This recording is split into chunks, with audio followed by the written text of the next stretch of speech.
Episode number 252 of the Wholesome Fertility Podcast.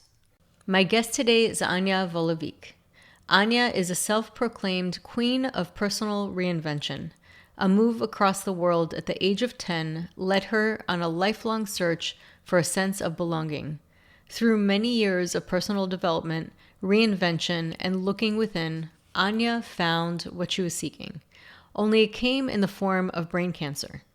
Recognizing the undeniable link between the mind and body, Ania firmly believes in the accessibility of this power to everyone. This led her to develop her life-changing program named REBIRTH, which she serves as a catalyst for profound transformation.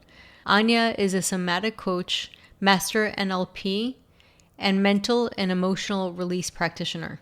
Beyond these titles, Ania is deeply devoted to her own spiritual growth and using her experience and personal healing journey to guide women on their transformative paths of self-discovery, especially during significant transitions like birth, death, and rebirth.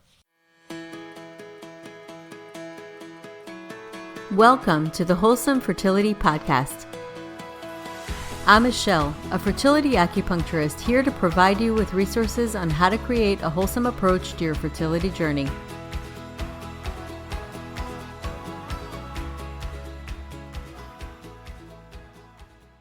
Welcome to the podcast, Ania. Thank you so much. Yes, I'm so excited to have you on. I have been on your previous series that you've had for mothers and people trying to conceive, and we spoke, and at that point you had shared your story, and I was so inspired by your story that I had to have you come on the podcast. I'm very excited for you to share your story with my audience. I know that it's going to inspire so many people. And before we get started, I would love to have a bit about your background, really the work that you do, because I know that there are a lot of mind-body coaching, NLP, and also somatic coaching. So I'd love for you to share your background and also your story and how all of that came together. Yeah, well, there's so many different directions I can go to, but as far as like how I came to do the work that I do has been very much inspired by my own healing journey. And this was almost 4 years ago to the day, on Lionsgate of 2019, which is one of the most potent days of the year, August 8th, 8/8. I had a seizure and fell on my face. And when I got to the hospital, the doctors discovered a 5-centimeter brain tumor making home in my head. Wow. And right away, it was a complete shock. But at the same time, there was this deeper inner knowing that there was a reason and a purpose behind this experience. So despite what the doctors were predicting, like long journey, healing journey ahead, chemo, radiation, and everything that comes with brain cancer, I was focusing on my own health and my own mindset more than anything. I didn't take on the identity of a cancer patient. I was saying that I'm having a cancer experience. So I was creating this disconnection between the prognosis and didn't take myself as a statistic. And really taking all of I've been in the personal development space probably for a decade prior to that. So it's taking all of the mindset work and the understanding of the mind-body connection and putting it into practice.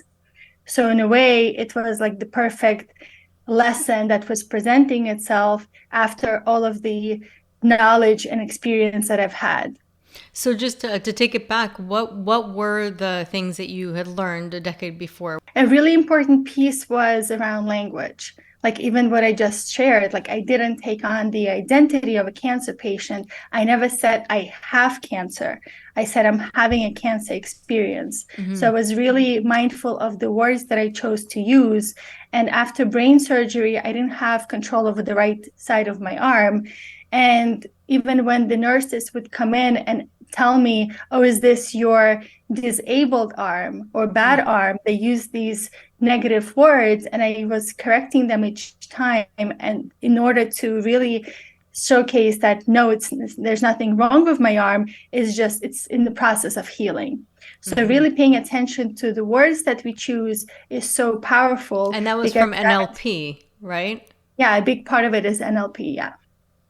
Yeah, so words and language played a really big difference. And at the same time, also, and this is a little bit of Joe Dispenza work, of using visualization and heightened emotion. So the way that he teaches, and I was picking up on this even before I was familiar with his work. So I think intuitively, and also so many different modalities and teachers, there's interconnection between them. So what I was doing is I was meditating every single day. So every single morning and evening, that was my practice. So I wasn't seeing myself as a patient. I was still continuing my meditation practice, and not only meditating, but I was visualizing myself healthy and healed. And then I was connecting to specific tangible visuals that created this connection to another possibility.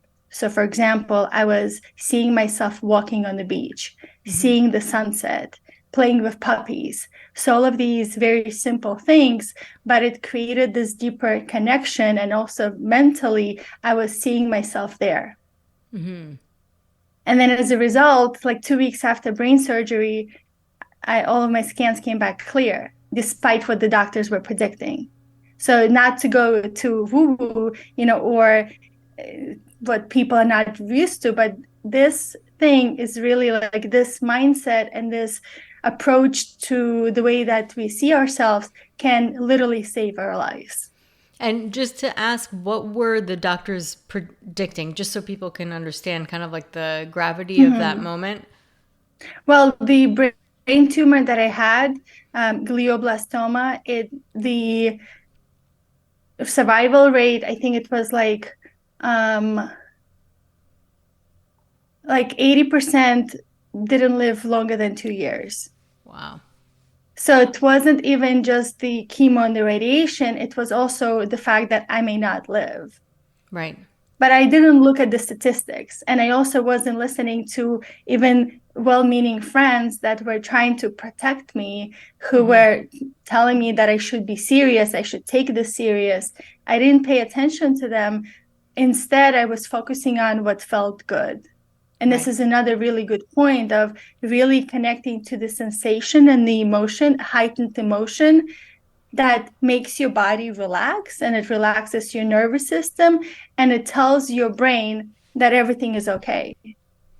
Wow. So it could also go to the extreme of it. It could be bypassing, but there's a lot of power in connecting to what feels good in this moment. I just feel like there has to be immense trust in really life to get to that point. Yes, I mean, I have a trust tattoo even on my wrist, but that. I think that when you're on the edge of life and death, you have no choice. At least that was my experience. And I don't want to, put a whole, I don't know, like blanket statement that a cancer experience, it looks this way. This was just my experience. Somebody else's experience may have been different, but I'm sharing my story with the intention that it can plant little seeds, that if you're finding yourself in the worst case scenario, whether it's cancer, whether there's something else, how can you shift your mentality around the worst case scenario? And how can you connect to what feels good in this moment? In this moment, I'm alive. In this moment, I can connect to my breath. In this moment, I can see the sun. Today, everything is good. So then your body starts to catch up, because again, the mind is it's like a record player. So what kind of music are you allowing your mind to play? If you keep on focusing on everything that's going bad, or the statistics, or the prognosis, then the mind will tell the body that you're sick. So the opposite is true as well. If we keep on telling the mind that I feel good, in this moment I feel good, and it's not necessarily these positive affirmations that you say and you don't believe it, and then your mind is telling you bullshit. Right. There's a dance there as well. There's the fine line of how can you believe what is true, but also focus on what is actually true. And then you Right. tell your mind that, and the mind then communicates that with the body. Such an important point, because Joe Dispenza talks about being in a state of gratitude, because when you are grateful, it's usually a response to having.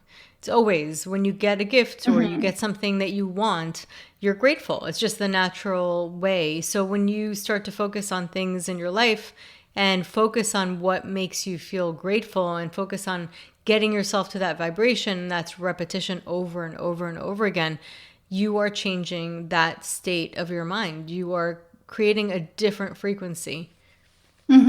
Yeah. And a year after my brain cancer experience, I went to Joe Dispenza event, and everything that he was teaching was what I was doing.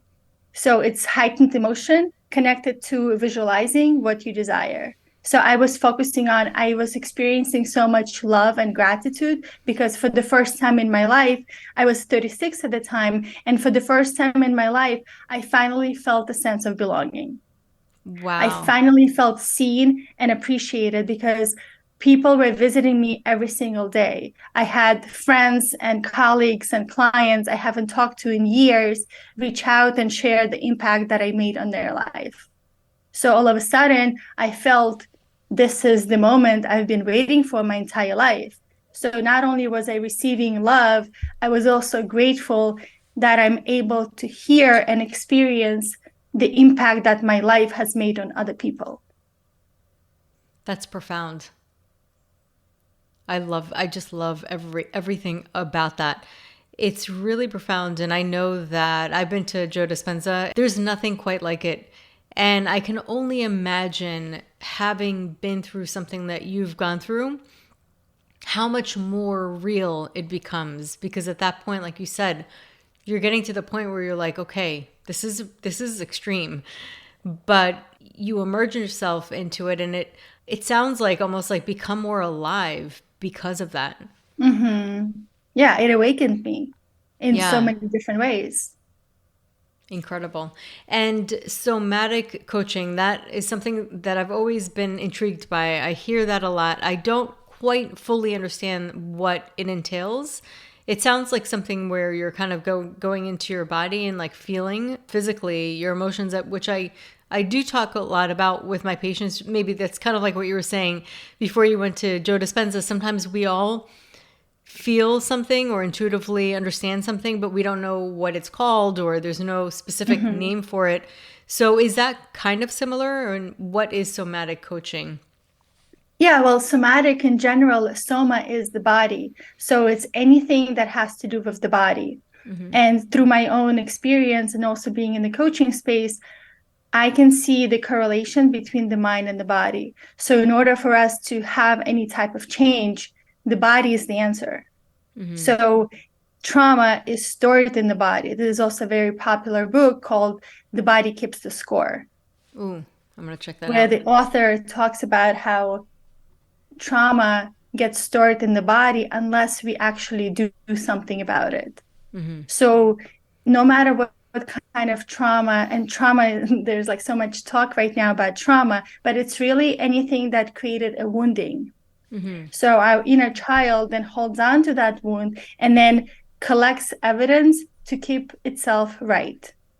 So if I was hurt as a little girl and I created a story around that experience, then I will go throughout my adult life collecting evidence, so attracting experiences that are very, very similar to keep myself right, because being right is being safe. Being safe is being alive. So to keep myself alive, I will continue to create these experiences that prove myself right until I actually do something about it. So the brain cancer experience was my gateway to understanding myself on a deeper layer, and then also at the same time being able to release and heal so many different traumas that have accumulated over almost 4 decades of my life. Wow. So when I started looking deeper, so yes, I had the brain cancer experience. I could have just easily dismissed it like, oh, I'm healed now, and that's that. Instead, I started going deeper to understand what caused it. How did I manifest this experience? So I started working with a really powerful healer, and together we were able to go deeper into the unconscious and identify different traumatic events that occurred that were stored in my body. And then through my body, I began to release that trauma. And then somehow serendipitously, I also connected to a practitioner in New Zealand, and I've been working with her as her support coach for 3 years. And we were focusing on this very specific release process, which allows the clients to go back in time and verbally speak out loud everything that they wish they would have said during those traumatic events. Wow. And then the other piece of it is they're able to hear back what they wish they would have heard during that time. So it's somatic, as in it's using the body, it's a verbal release. So it taps into the different elements of using the whole bodily system to release things that left unsaid, that often manifest as illness, disease, or any kind of discomfort. Wow. I'm so moved by that because on some level, all of us, I mean, obviously there's many different degrees of trauma that people feel and experience, but on some level, all of us can relate to something that is so primal, where we go back to a state where we were so open in our youth. And you can think about those times to actually be able to go back and release that. And imagine how many times, how many things that people hold on to for so many years because they really don't think that they have a choice. And to be able to actually vocalize that, to me, just the thought of that is so liberating. And it's also, I love the fact that you said liberating, because that's what it is. It liberates you from your past. Yeah. And most of us, unless we are continuously are doing the inner work and doing some type of release, like somatic release is just one piece of it. There's so many different ways to do it. There's so many different modalities. The point being is you have to be able to release what you're carrying. It's kind of like having a backpack on, and the backpack is filled with shit. And you're walking around and you have this backpack. It gets, your back hurts a little, your neck hurts a little, but you don't pay attention to that because you're so used to those sensations. Right. Until you finally start, until you have, that stop sign moment where something happens where you have to look at the backpack, and then you start unpacking it. You got so used to the smell, you don't even notice it. You got so used to the weight, you don't even notice it. So most people need that stop sign. So for me, that was the brain cancer experience that woke me up. And then I started looking at, oh shit, there's a lot of shit in my backpack. So instead of waiting for that stop sign, instead of waiting for a diagnosis or divorce or death, whatever D happens in your life, it doesn't matter. How can you start doing the work now? So that way the universe, God, source, whatever you call the divine, doesn't have to give you the blessing of a stop sign. Right. Yeah, I feel that. Some of the things that I notice is that, number one, there is a correlation a lot of times with past trauma and what we hold on to in our bodies. And what's interesting is it's another way of release is acupuncture, or sometimes people feel like this with yoga or meditation, body sensations. But when you have that opportunity to really connect physically, and sometimes people feel that energy release with the acupuncture and just really kind of stimulating the meridians, I get some of the hugest releases with my patients, and immediately they'll apologize, which is, it's so crazy that we get to this culture that we're afraid to cry and afraid to release, like it's bad. It's actually good. We need to do that. And I'm always like, no, it's really good. Like, I'm not happy that you're crying, but it's really good that you're releasing. I always try to let people know it's a great thing. It's really good to release, because ultimately, otherwise, you're just holding on to it, and you're holding on to it really in your body. So when they start to feel that, amazingly, other symptoms start to resolve, and they'll start having less cramps. Or, I mean, this is just an example. Or they'll sleep a little better, or their migraines start to dissipate. And of course, a lot of times we're working on fertility, but all of those things are part of the same. And when you start to feel those actual symptoms, because it's very hard to test egg quality and know that this is really making a difference. Like, you can see it through things like your menstrual cycle or just other things in life, but you can also see it through your emotions. And people start to say, oh, I usually get really upset or triggered by this person at work. And it was like, I don't know, it just didn't impact me the way it usually does. Like, they feel more empowered. And all that is, I mean, it really is so simple. It's being able to just release that excess stuff that you're carrying, the shit that you're telling me. It's the same kind of thing, just releasing what is not meant for you to hold.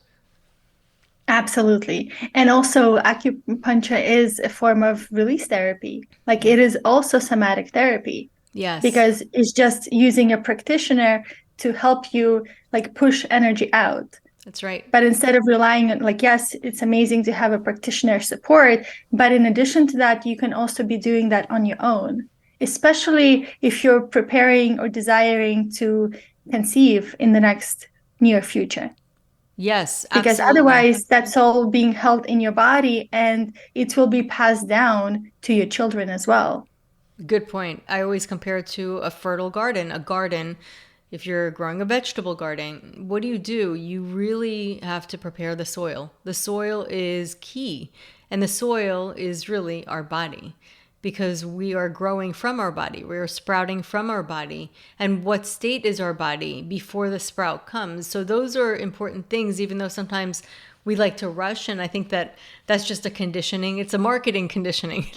It's a result of marketing, because marketing for so many years has conditioned us to want things fast and to rush through and to jump and just get a shortcut. But as we know, sometimes taking a little longer is much more worth it, and actually saves us more time in the long run than rushing through anything. But what's amazing is that pretty much what you're saying, and I think that some of the underlying theme is that there's so many different ways to do the same thing. And whether it's really connecting physically, like through acupuncture, and that's what I always try to tell people, is because there's so many different ways to do things. You can hear an amazing experience that somebody had just with yoga alone. Some people say it's changed their life. And then other people in meditation, which I personally think meditation's for everybody. Even people who say they're not, like, meditation's not for them. I think that Absolutely. The thought meditation is not it's for even me. more for them. is all that is a deterrence that the ego mind comes and throws your way. And if you stick through that deterrence, you will get through on the other side.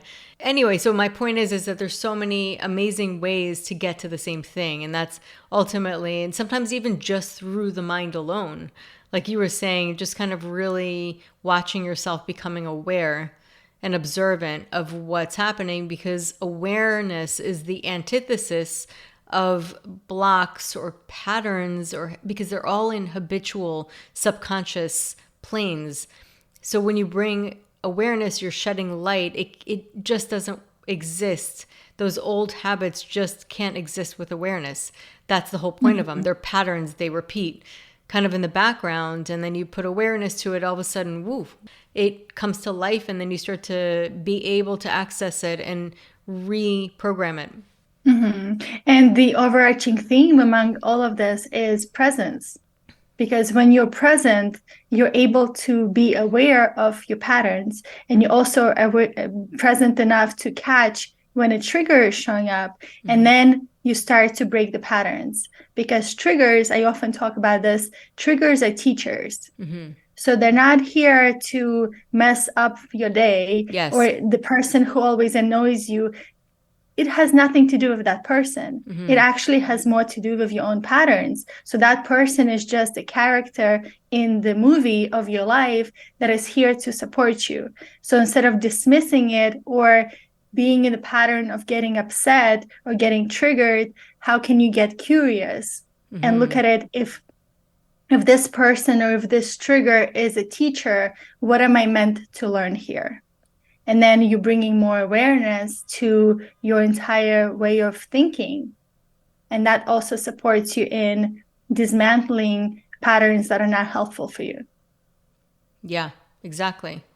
And I am a firm believer that our awareness has intelligence.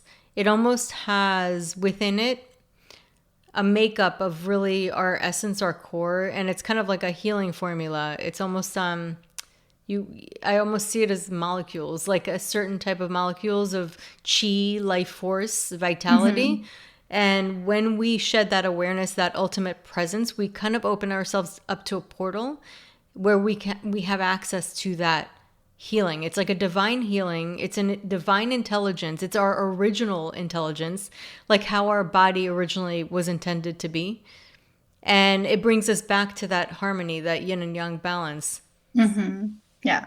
And it's unlimited possibilities. Yeah. So whatever you desire, whether it's optimal health or a baby or a career, finances, whatever it is, when you tap into that infinite intelligence, infinite possibilities are available there. Yeah. And this is another point to add to why meditation is so important.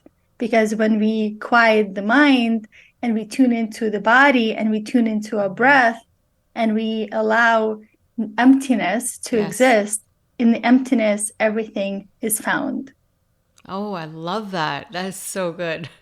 That is so good because that's, and it's so interesting because I think we've been conditioned and we're so used to needing something, or we feel like, in a sense, this is, I think, one of the biggest blocks for people to meditate is because they feel like they're doing nothing. But you do so much happens. It's not that you do so much happens. So much gets downloaded in meditation that it's kind of like that conception or that judgment that we have towards it. It misses the point. Just like you said, in the emptiness, that is where the magic happens. And it's also an attachment. So the more unattached we are to the result, the more freedom we experience. And this is part of like Buddhist teachings, an attachment. Yeah. Because if we're attached to something, it has our power. So if we're not attached to the result, if we're not attached to the agenda of what's going to happen if I do it, and we just follow what is right for me right now, how can I be more present to what is already here? How can I bring in more gratitude for what is already here? Then we're in a heightened emotion, and then we're a match for other things that are actually meant for us versus what our mind or what our ego thinks we should have. Yeah. So all of the shoulds. Right. All of the shoulds, for sure. And it could be very hard, of course, to go through something like, for example, fertility, and you're going through every month and you're expecting and you're waiting. And so, but what's interesting is I do see my patients going through the journey, and I see them from different levels and different times and different consciousness that they'll have throughout, like some months that are more difficult and they feel defeated, and then other months where they just feel so tired of constantly expecting that they just naturally, without even like almost effortlessly surrender, because they're just like, enough, I can't anymore. And then sometimes when they do surrender, it opens up, something happens, whether it's that they find a path to do something differently than they expected, maybe embryo donor. Like sometimes it's, just unique ways of looking at, or they just spontaneously get pregnant right before like an IVF. So it's interesting how those moments of just really letting go of control, which I get it could be very hard. But it's an opening. It's almost like this opening, kind of like an opening of that emptiness to allow a miracle to unfold. And it's surrendering your way for the higher way. Right. Because if we're grasping onto something, like, and I'm just showing a hand right now, just imagine for all of the listeners, if you close your fist and you have a closed fist, if I were to give you something, you weren't able to receive it. Versus if I have an open palm, I'm able to receive. So whenever we're grasping onto something, we have a closed fist. Mm-hmm. And we're not That's allowing beautiful. anything to come into our existence because we know the way, we know what we want, versus opening the palm and allowing something greater than what our mind is trying to say this is how it's supposed to be. Because if this is how it's supposed to be, it creates this container that's very closed and constricted that nothing else is able to come into existence. Right. So if you're attached to a timeline of, I need to be pregnant by December, you're not allowing something greater. Maybe your baby soul is choosing to arrive in January, but you're so attached to December, you're creating more constriction within your body, which then doesn't support you feeling completely in your power and allowing your life force energy to flow through you and feeling deep gratitude and surrender into what's meant to me is going to be for me. Yeah, for sure.